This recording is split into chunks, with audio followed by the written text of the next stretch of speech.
دوستو آج ہم دا ڈیسیجن بک سے 4 موسٹ افیکٹو ماڈلز دیکھنے والے ہیں جو آپ کو اپنی فائنینشیل اور پروفیشنل لائف میں صحیح ڈیسیجن لینے میں ہیلپ کریں گے۔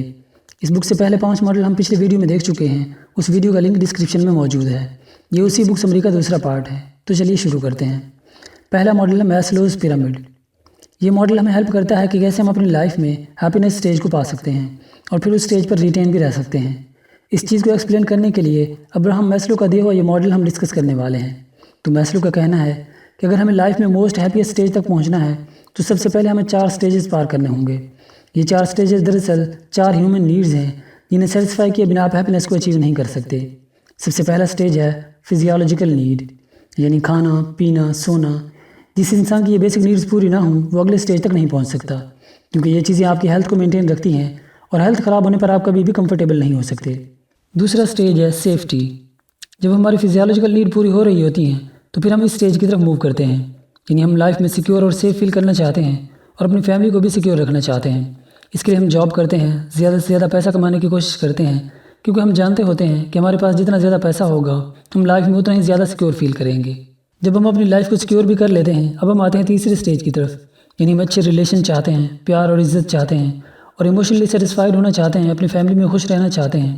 اور جب ہماری یہ نیڈ بھی پوری ہو رہی ہو تب ہم ہیپینس کے اگلے سٹیج کی طرف آتے ہیں، جو کہ ہے سگنیفیکنس۔ اس سٹیج پر ہم امپورٹنس اور رسپیکٹ چاہتے ہیں، ہم دوسروں سے یونیک دکھنا چاہتے ہیں، ہم چاہتے ہیں کہ ہمیں اہمیت دی جائے۔ اس نیڈ کو سیٹسفائی کرنے کے لیے ہم برانڈڈ موبائل فون لیتے ہیں، مہنگی گاڑی لیتے ہیں، مہنگے کپڑے پہنتے ہیں اور ایک عالیشان گھر میں رہنا چاہتے ہیں تاکہ ہم دوسروں سے الگ دکھیں۔ اور اسی نیڈ کو سیٹسفائی کرنے کے لیے ایک آتھر کوئی بک لکھ دیتا ہے، ایک انوینٹر کو انویشن کر دیتا ہے تاکہ اسے قابل اور جینیس سمجھا جائے۔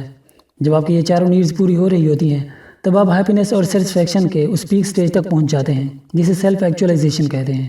جب آپ اس سٹیج تک پہنچ جاتے ہیں تو اندر سے آپ سیٹسفائیڈ اور خوش ہوتے ہیں، کیونکہ آپ کی ساری ہیومن نیڈز پوری ہو رہی ہوتی ہیں۔ اب اس سٹیج پر آپ کا مائنڈ فل پوٹینشیل میں ہوتا ہے، اور اس سٹیج پر اگر آپ وہ کام کر رہے ہیں جو آپ کو پسند ہے تو آپ بہت ہی کریٹیو گریٹ پرسن بن سکتے ہیں اپنی فیلڈ میں، کیونکہ اس سٹیج پر آپ ایکسیلنٹ پرفارم کر سکتے ہیں۔ اسی ماڈل کو گوگل یوز کرتا ہے، وہ اپنے امپلائیز کی چاروں نیڈز کو پورا کرتا ہے تاکہ وہ کمپنی کو اپنا بیسٹ پرفارمنس دے سکیں۔ پہلی نیڈ کو سیٹسفائی کرنے کے لیے وہ اپنے کیمپسز میں فری کھانا دیتا ہے اپنے امپلائیز کو اور انہیں ہائی سیلری دیتا ہے تاکہ وہ سیکیور فیل کریں اور ان کی فیملی بھی خوش ہو اور وہ بھی۔ اور گوگل جیسی بڑی کمپنی میں کام کرنا سگنیفیکنس تو اپنے آپ ہی دیتا ہے۔ جب امپلائیز کی یہ ساری نیڈز پوری ہو رہی ہوتی ہیں تو ان کا دھیان صرف کام پر ہوتا ہے اور وہ اپنی بیسٹ پرفارمنس دیتے ہیں اپنی کمپنی کو۔ دوسرا ماڈل ہے کیجم۔ یہ ماڈل آپ کی پروفیشنل لائف کے بارے میں ہے کہ اگر آپ بزنس کرتے ہیں، جب آپ کوئی نیا پروڈکٹ لانچ کرتے ہیں تو آپ کے پروڈکٹ کو خریدنے والے لوگ 5 ٹائپ کے ہوتے ہیں، جن کا پرسنٹیج اس گراف میں شو کیا گیا ہے۔ یہ لوگ ہوتے ہیں innovators, early adopters, early majority, late majority and laggards. اب پہلے 2 ٹائپ کے لوگ بہت کم ہوتے ہیں۔ یہ وہ لوگ ہوتے ہیں جنہیں آپ کے پروڈکٹ میں کوئی انٹرسٹ نہیں ہوتا، انہیں بس وہ پروڈکٹ سب سے پہلے چاہیے ہوتا ہے۔ جیسے آئی فون کا نیا ماڈل آنے پر لوگوں کی لائن لگ جاتی ہے، وہ چاہتے ہیں کہ بس دوسرے دوستوں سے پہلے یہ فون میرے پاس آ جائے۔ دوسرے 2 ٹائپ کے لوگ جو کہ آپ کو 70% پروفٹ دیتے ہیں، وہ لوگ ہوتے ہیں جو آپ کے پروڈکٹ کی مارکیٹ میں ویلیو چیک کرتے ہیں کہ جنہوں نے وہ پروڈکٹ پہلے لیا ان کے کیا ریویوز ہیں آپ کے پروڈکٹ کے بارے میں، پھر اسے لیتے ہیں وہ، اور میجورٹی انہی لوگوں کی ہوتی ہے۔ اور آخری ٹائپ کے لوگ یعنی کہ لیگرڈ، یہ لوگ آپ کا پروڈکٹ تبھی لیتے ہیں جب ان کے پاس کوئی دوسرا آپشن ہی نہیں ہوتا۔ اب ایک بزنس مین کا فوکس ہوتا ہے ان 2 ٹائپ کے لوگوں پر، یعنی early majority and let majority, کیونکہ یہی لوگ 70% مارکیٹ کو کور کرتے ہیں۔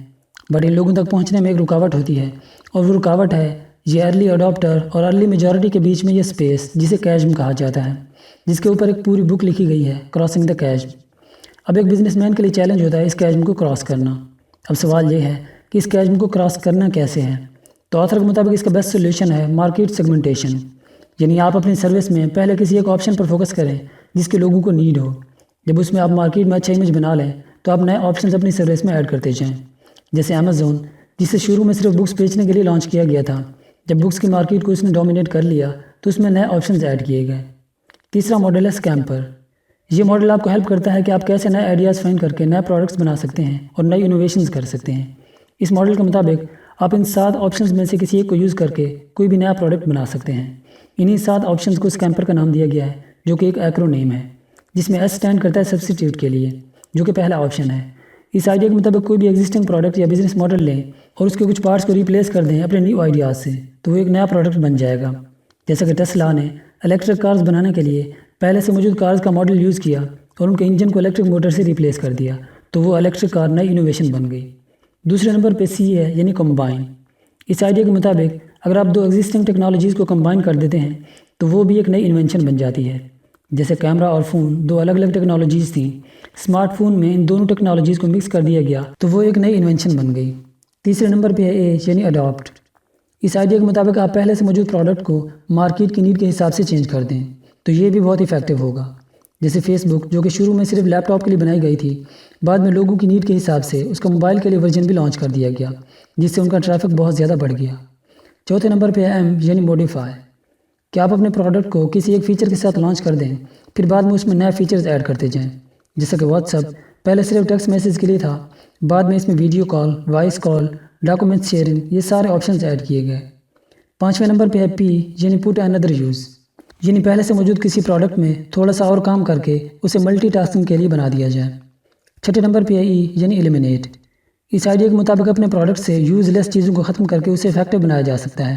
جیسے پہلے اسمارٹ فونز میں اسکرین کے باٹم میں ہارڈ ہوم بٹن ہوتا تھا، جو کہ آج کل کے موبائلز میں ختم کر دیا گیا ہے تاکہ اسکرین کو بڑا کیا جا سکے۔ ساتویں نمبر پہ آر یعنی ری ارینج۔ اس کا مطلب ہے کہ کسی ایگزسٹنگ پروڈکٹ کے پارٹس کو آپ ری ارینج کر دیں۔ مثلا آج کل کے ریفریجریٹرز میں فریزر والا حصہ اوپر کے بجائے نیچے رکھا گیا ہے، جو کہ لوگوں نے بہت پسند کیا ہے، تو آپ ان آئیڈیاز کا یوز کر کے کوئی بھی نیا پروڈکٹ بنا سکتے ہیں۔ چوتھا ماڈل ہے فلو۔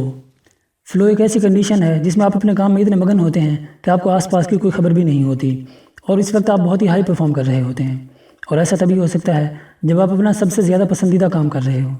اب اس فلو سٹیج تک پہنچنا کیسے ہے؟ تو آتھر کے مطابق آپ اس سٹیج تک تب پہنچ پاتے ہیں جب آپ اپنی ایبیلٹی کے حساب سے کسی چیلنج کو فیس کرتے ہیں۔ اگر آپ اپنی ایبیلٹی سے بڑا چیلنج لیتے ہیں تو آپ تھک جاتے ہیں اور سرنڈر کر دیتے ہیں، اور اگر آپ اپنی ایبیلٹی سے بہت چھوٹا چیلنج لیتے ہیں تو آپ بور ہو جاتے ہیں۔ تو فلو سٹیج کو اچیو کرنے کے لیے آپ کو ایک تو اپنی پسند کا کام کرنا ہے، اور دوسرا اپنی ایبیلٹی کے ایکولی چیلنج لینا ہے۔